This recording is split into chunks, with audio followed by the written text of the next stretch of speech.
Alright, Ulm turned 61, completed some research, got alteration 6, moving on to 7, which we've discussed. Still getting more gargoyles and more patrollers here. A few more vine ogres, getting our first arcane probing in, and we actually found a site, so yeah, this is what we want to see. It's an astral site. Yeah, so I was lucky. Had some battles, mostly not involving us, but a couple of them kind of important. So we had a battle on Makone's capital, so let's take a look here, and this is that army from Hinnom, which we've seen. So yeah, what have we got against? And yeah, not much. I think we've seen a lot of these elements. So we got Cyclops, we've seen them before. It looks like he's not geared to trample anymore, so he's just got like a little bit of defense, which never really hurts, just in case he gets into combat maybe. And then yeah, he's got some earth boots to boost himself up, and some gems, so yeah, I don't know, we'll see. Maybe earthquake in theory. I don't think you'd want to do that, especially not against giants, so yeah, not sure. Yeah, I think this is just the PD, Makone's PD, a couple ogres, an earth gnome. Yeah, I don't know. This is not a whole lot here. A couple astral guys. So he's got access to sages somehow, which is also an independent recruit. So yeah, which is cool. Like, I don't think Makone doesn't normally have astral. And then of course these are the, oh nice, this is a crystal Amazon. Normally they're just air 1, astral 1, but they have a I think 10% chance random to get astral 2. So this is a better than normal crystal sorceress, who has been diseased and hit with old age, probably from Burden of Time. So this is part of why like Burden of Time really sucks, because it's just, you don't hit these that often. So yeah, it just really sucks to lose casters like this, to disease and etc. But yeah, anyway, she's got some gems, so could be seeing something out of her. And then yeah, this guy's got some gems as well, but yeah, I don't know, this is not looking like enough to stop all this, so we'll see. Maybe the plan is to just deal some damage, or maybe this war is not going well. Let's see here. So yeah, getting some powers, power of the spheres, just mages boosting themselves up, to cast their stuff. The lightning, of course, coming in. Blindness coming out from this guy. I don't know if that takes a gem. Maybe because I mean, maybe need fire 3 for it. But yeah, I'm pretty sure he used up one of his gems. Okay, Thunder Ward. Coming from this Amazon, she basically fatigued herself out. I think that's just, it's a this AoE lightning resistance, so that's good. Oh nice. And then who did that? Yeah, Sow Dragon's Teeth, coming from this guy, and that's a national spell. I think most of the Greek nations get access to it, and it just summons these guys, and they're pretty good. They have kind of the same really good gear. I think this is actually exactly the same gear as like the Spartan hoplites, essentially the Gigantes from Makone. So yeah, I mean, they have really good protection, not a lot of hit points. I think they're not undead, they're just magic units. But yeah, I mean, pretty solid stat line, like otherwise. They're just battle summons, and I'm pretty sure it takes gems. That's what all these gems are for. But that didn't fatigue. I don't, not too fatiguing, right? Like now that he's up to Earth 5 from the power, he's probably going to be able to drop a lot of these Spartier out. So yeah, that could change things, because they're pretty good. And then I think they got the lightning. Yeah, so I mean, shock resistant 5. It's not much, but yeah, see, like here's a guy that got stunned and diseased somehow. Not really sure. Just got summoned. But yeah, I mean, it'll still help. And then yeah, these guys jumping in. These, I don't know if they're, no, they're not undisciplined. Huh. Would have maybe expected to see him go in the back, but yeah.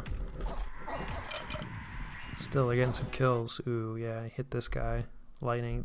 These, what are these? Throwing this. These sheds. Yeah, they seem pretty good. How many? Yeah, so they get 10 of these lightnings, but that's still, he doesn't have too many, so they're probably hard to mass up. But yeah, they're chewing through. I do think a lot of these little guys are dying. He may not have time. Oh wait, Yeah, okay. So it does chew up a few gems here, but yeah, he's gotten a bunch of casts. It looks like some of these guys got distracted by the birds here in the back, which is kind of rough, because yeah, his front line is melting. Those casters got run over. I think just the one caster. Magma Eruption, solid spell, just damage spell. Yeah, but this guy's close to fatigued out, and like he's not really geared up to fight. So like once these guys get into close range here, he's probably screwed. And then yeah, we have a super combatant here.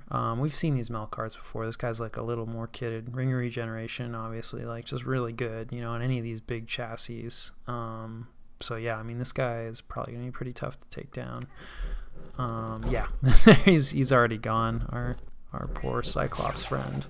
And these summons are good, but this is just, you know, it's not enough here. So,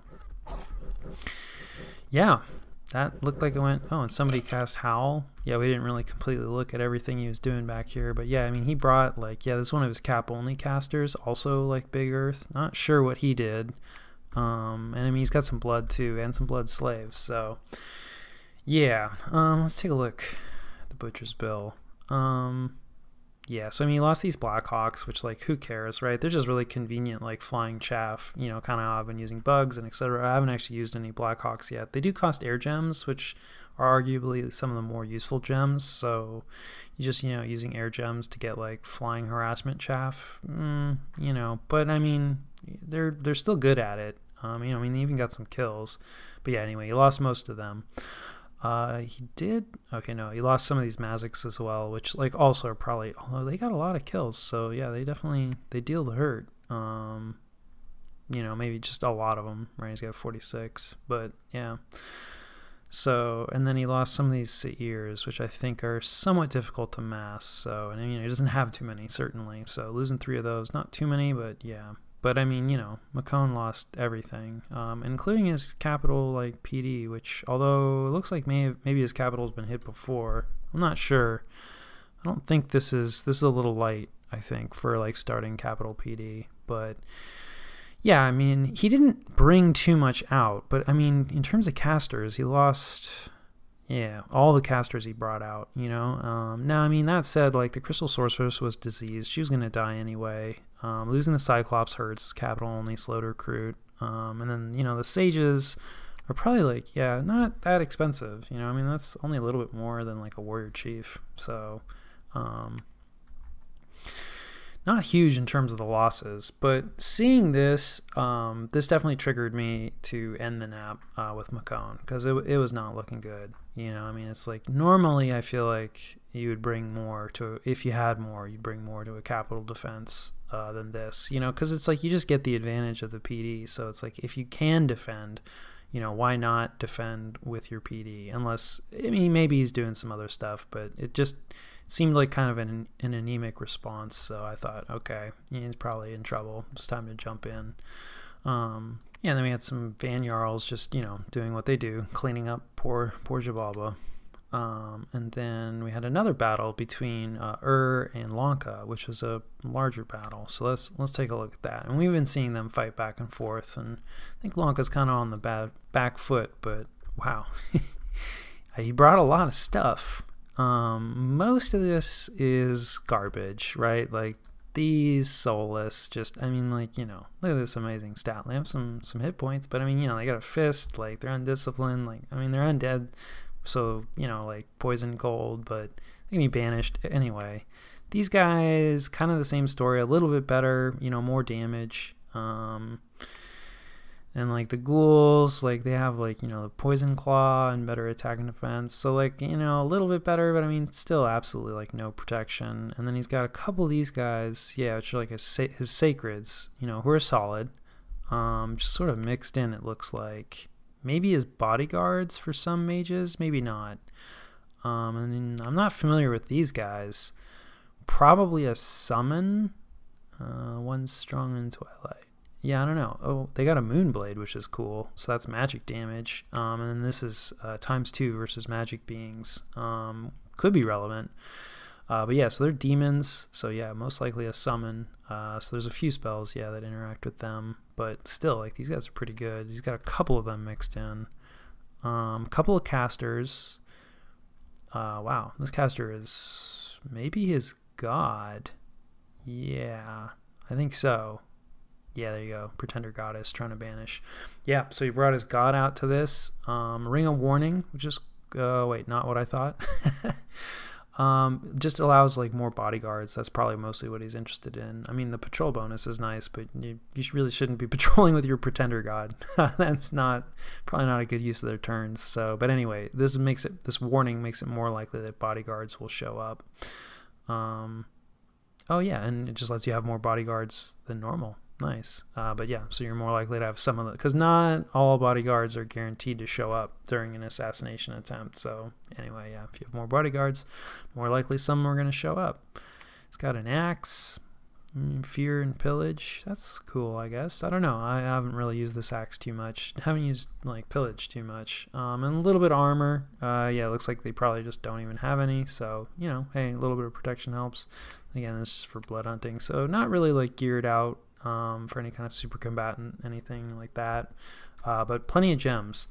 So probably going to be see some casting out of this. I mean, you know, this is a really powerful caster. It's his god. So yeah, I'd be interested to see what that does. And then otherwise, it looks like a bunch of like these guys. You know, they're just blood 1. I see like, you know, a few blood slaves here and there, but yeah. Not sure what they're going to be doing. Some of them have like, yeah, this is a research item. So yeah, I mean, you know, Lanka is in trouble here. He's kind of bringing out everything that he's got left, I think. And there's a random manticore back here who are kind of cool. They're hard to mass. But, you know, I mean, they have like, well, I guess 2 attacks in melee. They can also like fling these poison barbs. Yeah, I mean, you know, I don't know. Not the worst thing. He's only got 1 though. He's even got some goats in here. I think this is a random event that gives them to you, but anyway, yeah, he's got some goats. And then yeah, I think we've seen at least some of this. Certainly we've seen Ur's god, you know, is still super tricked out. Looks like he's probably just going to be casting, I don't know, maybe do a little bit of both. Not a lot of gems though, so yeah, you might just be using him as casting. Then yeah, like a line of these, the, you know, guard, either, you know, they're fine. Like I don't know if we've seen the guard as much, because I think he also uses, it looks like these are all guard. Anyway, we've seen these guys, like they do okay. He's got like a decent group of these summons in here, which I think we've seen fight a little bit, and they seem decent, you know, kind of low on the protection. He's probably got an Earthcaster in there somewhere to buff him up. He's got a couple of these wyverns, which is interesting. You don't always see them. Their tail is magic damage, so that's cool. Probably poison, yeah. I think also kind of difficult to mass. So yeah, you don't see them as much. He's also got a manticore, a couple shades, it looks like. Yeah, I'm not sure. You know, they have this steel strength that's magic damage. They're ethereal, like they're, you know, they're kind of different. Like their stat line isn't like too bad. You know, I mean, they have no protection, so like they just, you know, only 10 hit points. So assuming something can connect, you know, if you're up against any magic weapons, these shades are in deep trouble. So yeah, I think these summons, yeah, are magic beings. So like those moon blades are just gonna clean these guys up if they get in contact with them. He's got a couple of, I think I mentioned these gelatinous cubes. Anyway, here they are. Yeah, size 4. You know, they just have a bunch of like weird stuff, like some resistances. They deal like acid damage, which you can't have resistant to. And then, you know, they can just slide over and eat guys. So they're really, really slow, really slow. So we'll see if they even make it into combat. And then yeah, he's got like a line of vine ogres up in front. And then I think these are mercenaries, and they just have like a siege bonus. So probably mostly interested in the, you know, help with sieging, but they have crossbows. So, you know, and especially against all this like random garbage, like, you know, crossbow bolts will definitely kill guys. So yeah, and he's got a couple of these like dog-headed guys. Yeah, I mean, we've seen them in action before. They're undisciplined, like berserkers, you know, not the worst thing. So yeah, I don't know. I mean, I would say that, you know, definitely more likely that is going to win this, but there's a lot of stuff. So let's take a look. Yeah, got a few archers in there. Yeah, there's those crossbows going off.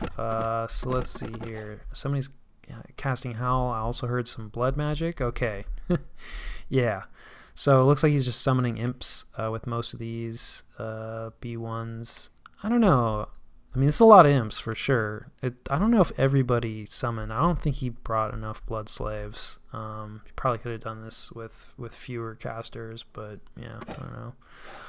So the imps are gonna go. So yeah, let's see. But you know, he's got his god in the back here, and like I think he's just gonna eat the imps. So that's probably a good move from I don't know if he was expecting like imp spam. But you know, if you're going up against a blood nation, like probably there's going to be some imps, so something to consider. You know, strength of giants, probably okay. Iron warriors, so that's like a small like one square AOE buff. You know, gives them iron strength, so that's cool. You know, like yeah, his army's maybe a little bit too big to buff up that way. Oh, you know what? He might be trying to get it onto. Yeah, because these water elementals have no protection. So if you were to get Iron Warriors on these water elementals, but it looks like it didn't go on them, so you probably hit like, yeah, who knows who had. Probably some Vine Ogre, right? They love putting it on the Vine Ogres. Seems like a lot of health. But yeah, some mist forms, like mostly protection stuff, you know, buffing his troops up in the normal like earth ways. Yeah, here come the imps. Looks like they kind of went all over, so didn't go rear position. That's Howl going off. So yeah, and that comes from so you know, that's good. We've seen that. Yep, there's some wolves. That could cause problems. I think this is, we should probably put on team colored squares here. Whose Manticore is this? Okay, so Lanka's Manticore came into the back. Already got some water elementals out here, so you know, that's good. A lot of these water elementals, yeah, kind of like back position, you know, like this water elemental probably not going to do too much. I don't know, we'll see. Now his troops are actually going forward, so they're probably on hold and attack. Not sure what the cubes may be trying to eat some of these imps. Maybe successfully. Still just size 4. I haven't seen any of them combine or anything like that. I don't keep an eye out. A lot of banishment starting to come down. I think most of their casters are also, yeah, these guys are level 2 priests. So the more powerful priest you are, like, you know, the better your banishment is going to be. And he's got quite a few of these guys. So I would say that's super bad news. Because yeah, banishment, especially against like these like really weak undead. Yeah, it cleans them up pretty good. I mean, you can see, like, yeah, they're just getting hammered. Some Blade Wind, yeah, also really good, you know, low protection. Yeah, and then these guys, like, you know, mixed in. That's probably why they're mixed in, maybe try to avoid some of this banishment. But, I don't know, the one strong in Twilight, that's a lot of light coming down. That's probably not good. So, we'll see. They probably will be able to chop through these Vine Ogres without too much difficulty. Yeah, and starting to get some hits in on these water elementals. But, yeah, I mean, this banishment is just cleaning it up. And I don't think this front line, even without the banishment, they are definitely taking some damage. But, you know, you got some wolves mixed in here, you know, to help make up the numbers.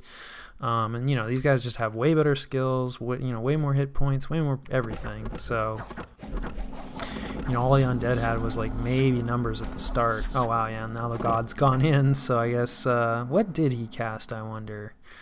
Maybe only self-buffs. Let's take a quick look.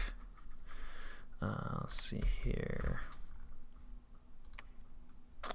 Let's see, yeah, Soul Vortex, Fire Shield, Mirror Image, Flight, yeah, and then he probably went in. Yeah, so not sure what all the air gems are for, maybe just in case kind of thing. You know, maybe just holding onto them for other casters. He does have air paths, so like he could conceivably use them. Looks like he's picked up another, ooh, ouch, he lost an eye.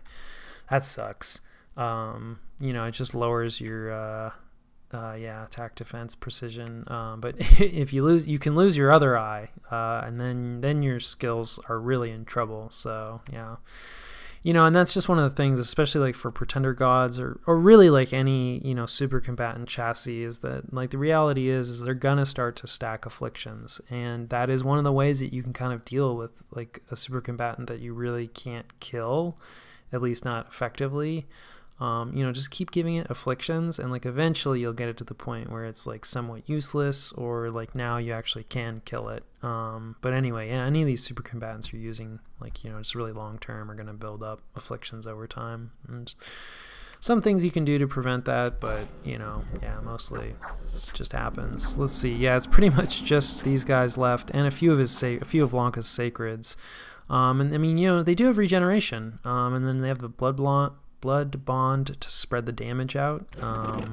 So I mean, yeah, like, I mean, it's amazing. Yeah, they're still going down, but like, you know, against this whole army, like, forget it. Yeah, I think the morale broke here. It's a wolf. Yeah. So yeah, just not enough stuff. And I mean, you can tell, like, Lanka's just kind of down to it. You know, they're bringing guys out that have, like, research boosting items on them and stuff. And so yeah, still looking really convincing. Ur's advance here, like, very scary. I don't think the cubes really did do much, you know, just, yeah, not enough speed. Like, even in the front, it's just like combat speed 2, like, yeah, forget it. So and then we had a battle against Helheim, but like, not really. So this was just us, you know, trying to take this province, but as cheaply as possible. So we have a cowardly warrior chief over here, and then he is up against a what, Van Jarl. So yeah, he would be super screwed. Also, like, low commitment, you know, rating, not quite this low. But so I just set him to hold, and then I think retreat. Yeah, so true to his nature, he gets out of there, which is good, because there's no way he was ever going to take a Van Jarl. And yeah, I figured that Helheim would probably be moving in on this if I didn't take it. But at the same time, like, you know, I mean, Niflheim's army is right here. He's got this is the White Mage, so these are the guys that the Jarls that were twice born. They come back as these chassis. So I mean, yeah, I mean, Niflheim could easily, like, move something in here. You know, he's got to be figuring, like, either on his way to attack me all out, or, you know, maybe trying to catch, like, raiders. So I didn't really want to commit a whole lot, but I did want to, you know, try to take it. So I'm going back in. What am I going in with? Yeah, just the archers. Because if the archers die, because again, he could move in to contest this. So we'll see. But yeah, and then I just contacted Helheim and let him know that, like, hey, yeah, this is definitely mine. You know, and, you know, it gives you a little bit of diplomatic cover if you bump like that, I feel like, right? Because it's like, okay, I was moving an attacker in. Granted, you know, he lost, like, to Helheim, but, like, people respect that. It's like, sometimes, you know, you don't want to commit a whole lot. So at least somewhat gives me cover to be like, hey, I was taking that, you know, and you got in the way. So yeah, and he was fine with it. You know, he was like, yeah, I just need to take Niflheim's stuff. So, you know, he's still, but you can tell, I mean, he's being like, this is an aggressive move, right? Like, it's like, I have provinces down here, you know, like, it's like, this is just sort of like, and I mean, this cuts me off from even going after Niflheim's capital. Now, I mean, that said, like, obviously I've been taking my sweet time, you know, being really slow, you know, intentionally. Like, I have no intent of going for his capital, and, like, Helheim is no doubt, like, you know, noting that like, okay, but still, like, a move like this is going to annoy people generally. So I don't think he's too worried about annoying me, because yeah, I mean, you know, he's really powerful. And then there was a battle between Niflheim and Helheim, yeah. So let's take a look at that. And that's down here. And yeah, this is a fort assault. And yeah, Helheim is not messing around this time. He brought, like, everything in, more or less. So, you know, he's got his Hell Herdings, his line of Sacreds going in first that are, like, really fast, just in general. I think he's got swiftness on his blast too. You know, the Valkyries. I mean, we've seen all this, right? We know this army. And yeah, I mean, you know, he's not up against too much here. I mean, some giants, you know, they're okay fighters, and then yeah, a bunch of these casters here, and again, like, you know, research boosters, right? So, like, this is probably a place where Niflheim was doing some research. Wasn't, you know, this one's got, like, a Frostbrand. It was like, sure, why not? You know, he's got these Scrotty are kind of cool. I think they can turn into, like, werewolves, and I think they just naturally regenerate when they're in that form. But yeah, I mean, they're decent casters as well. But yeah, I mean, no gear or anything. These guys are definitely somebody you can thug with, I would say. But yeah, not going on here. Not really any gems to speak of either. So yeah, not sure what the plan is. Probably there, you know, just wasn't time or resources enough. And I mean, like, what are the odds it's gonna stop a juggernaut like this anyway? So yeah, well, let's take a quick look and see. I mean, see, like, these guys aren't even blessed yet. We have a I'm just seeing regular blessing. Interesting. Oh, these guys got blessed though. Yeah, you can see 33, right? So he has some, I think, swiftness, yeah, on his bless. So it's just, yeah, these guys are so fast. And that's definitely one thing you do, you know, cavalry, you'll notice like no wall nonsense here. This is attack rear, right? So it's like just send in the super scary elf cavalry immediately. No time for, you know, Niflheim's casters to do too much. They did a little bit, and then, yeah, here come the Valkyries dropping in, probably on a hold and attack. That's one issue, especially with flyers, you know, you care about versus, like, just bugs and things you're throwing into the back line. You know, if the flyers go in early into the back, it can be a little scary. They can definitely get wiped out, you know, because, you know, they'll be just separated from the rest of the troops, you know, and especially sometimes if the enemy front line decides then to turn around and attack the flyers, then it's even longer before your front line gets in. Of course, you know, his elf cav is so fast. But yeah, so his elf cav just went in immediately, and then the Valkyries like held and then jumped in later. So yeah, you know, good idea. And like, yeah, so now I mean, it's just all elves. So this is rough for these poor casters. Let's see what they've, yeah, and you can see right here you go. Right, this guy's spell casting was interrupted, probably on Niflheim's side. Maybe this, no, not this guy.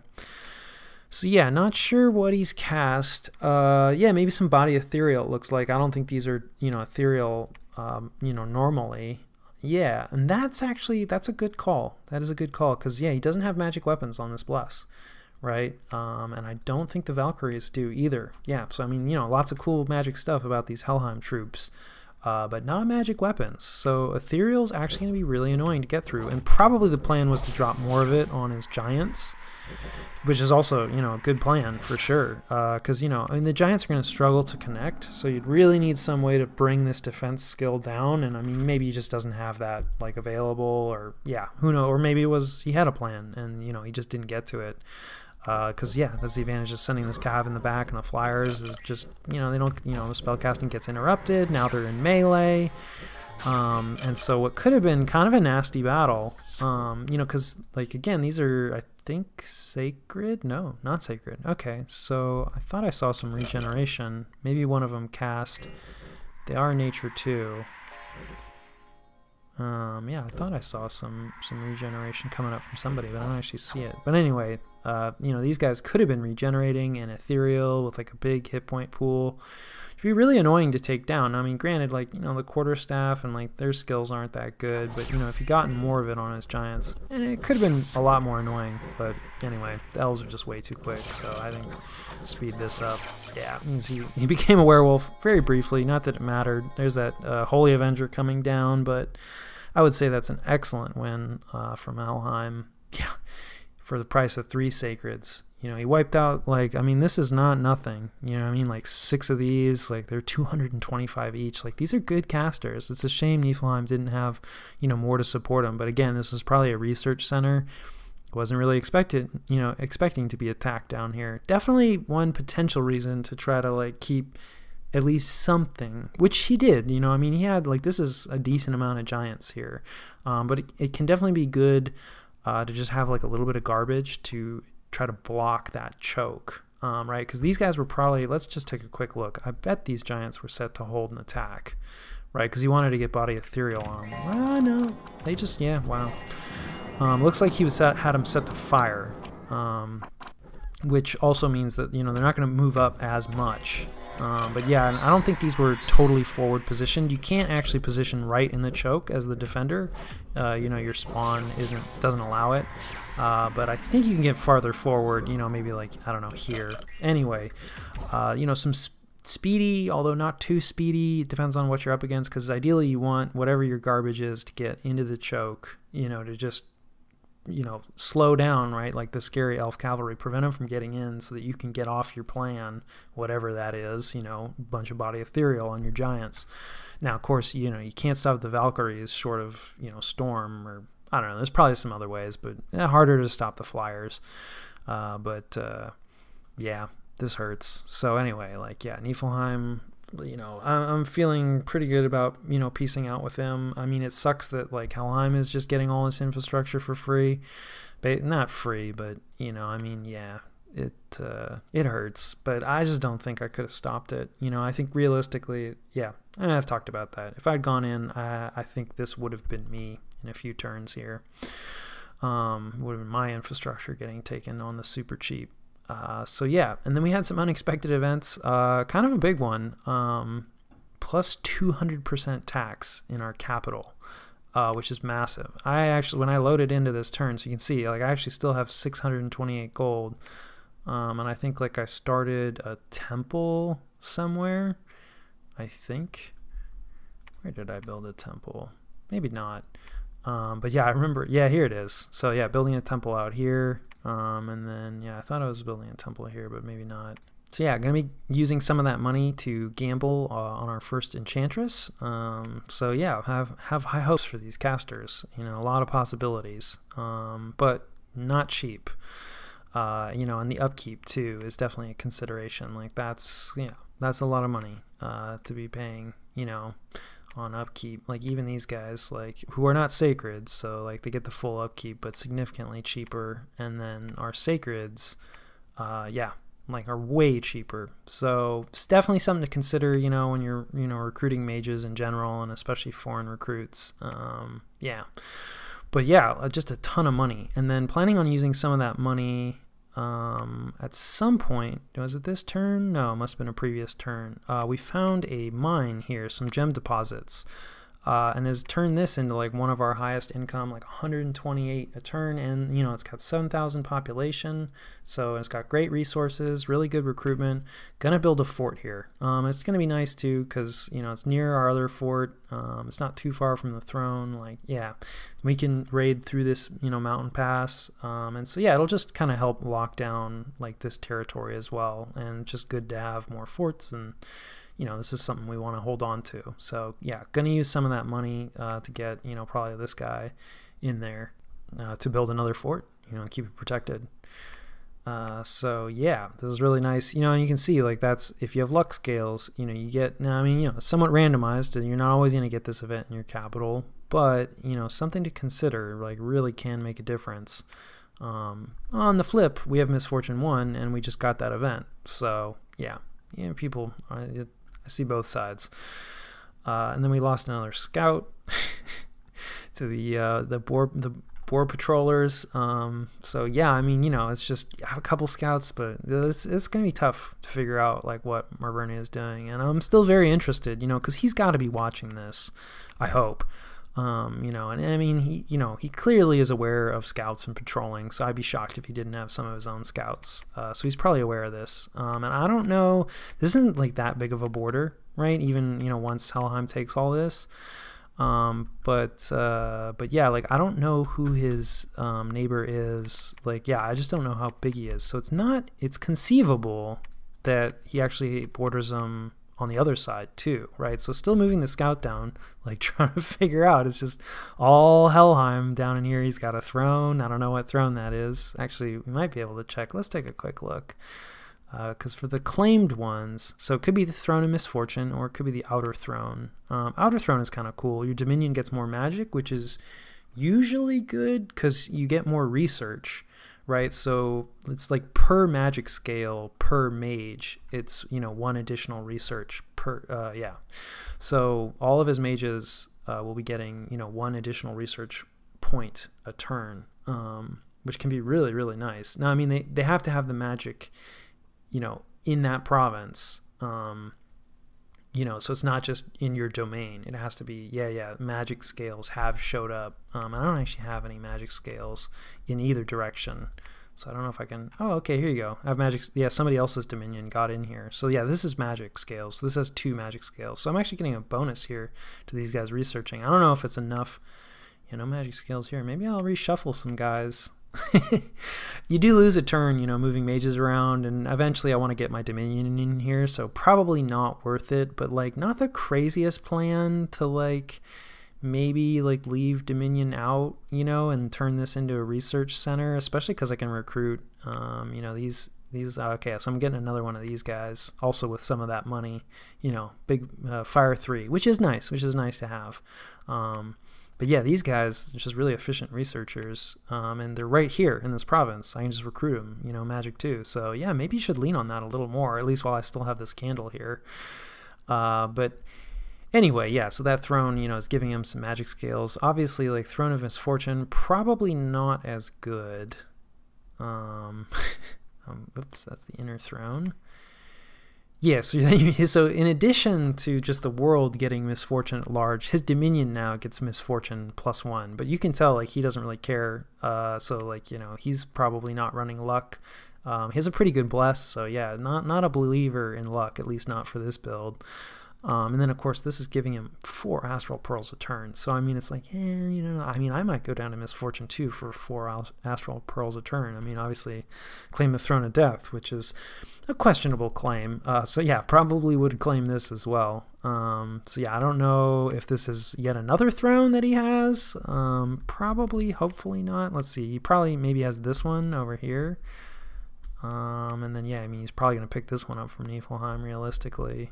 We would love to get a hold of that, especially because it's, he's getting, like, sages out of it. So, like, oh, yeah, that's a good one. But yeah, anyway.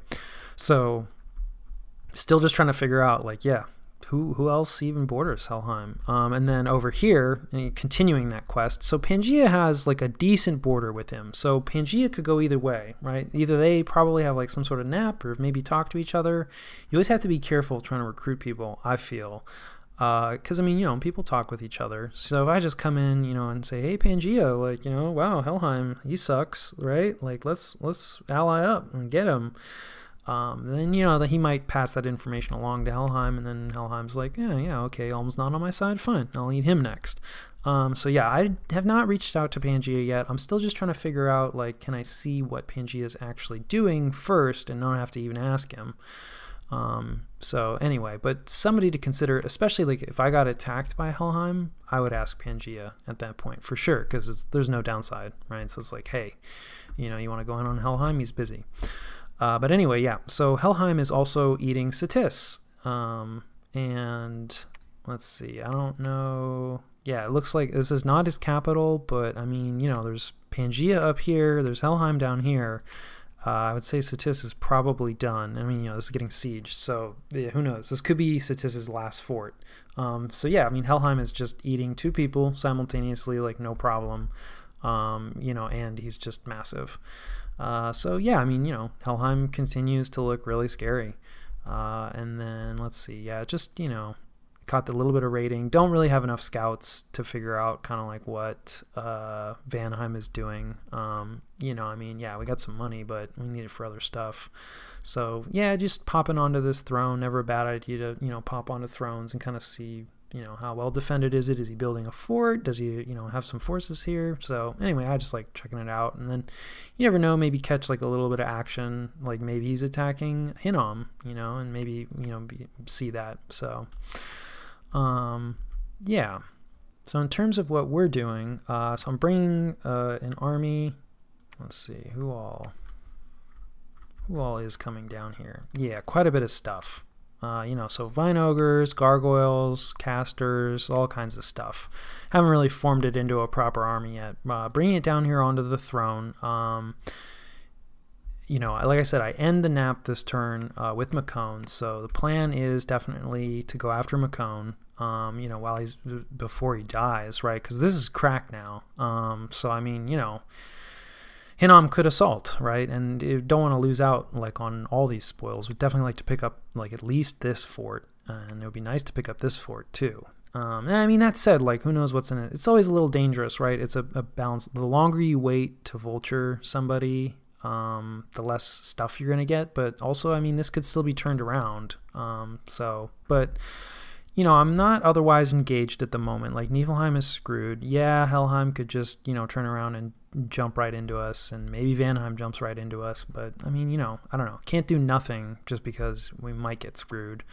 But, yeah, moving this army down here, just maybe, like, so Helheim sees, like, okay, we still have a lot of stuff. I ideally would prefer to get rid of sight. right? So we're raiding out, we're going to take this back from Helheim, and then he'll lose sight on these forces. So like as far as Helheim is going to be concerned, it's like, oh yeah, like my armies are still in position, assuming he's not scouting us, which he probably is. But you know, how's the wolf count doing? Where are you? Yeah, you know, so we're up to 47 wolves on here patrolling. So that's actually like probably almost 40 patrol strength. So we have a 50-50 shot every turn of catching a regular scout. Elf scouts are probably like more stealthy, what do you know? Or, you know, maybe he's using some better scouts. But anyway, hopefully he's not scouting us yet, because he is busy with a lot of other things. So he might not have a scout on each one of our forts. But definitely he can see stuff from this. So we take this and then start to move the army away. And then hopefully he doesn't realize that we're going in hard on Macon, and that it would be a great time to attack us, right? Because it's like, I'm worried about it, but he's got other things, you know, and as far as he's seen, like we turned Niflheim around, not without loss, right? But I mean, you know, it's like it was looking kind of bad there, and now we're fine. You know, now Niflheim is the one that's going down. So hopefully he doesn't want to just jump in on us immediately. And then, yeah, you know, and then of course these troops also show up on the border with Vanheim.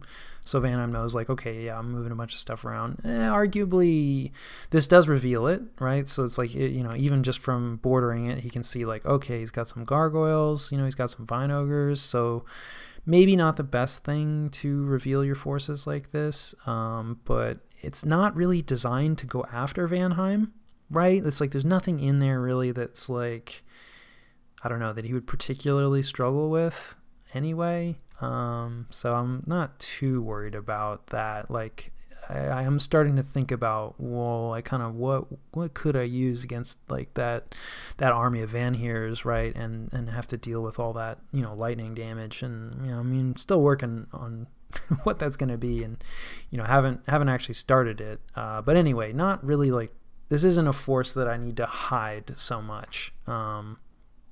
Because it's not intended to be a surprise for him.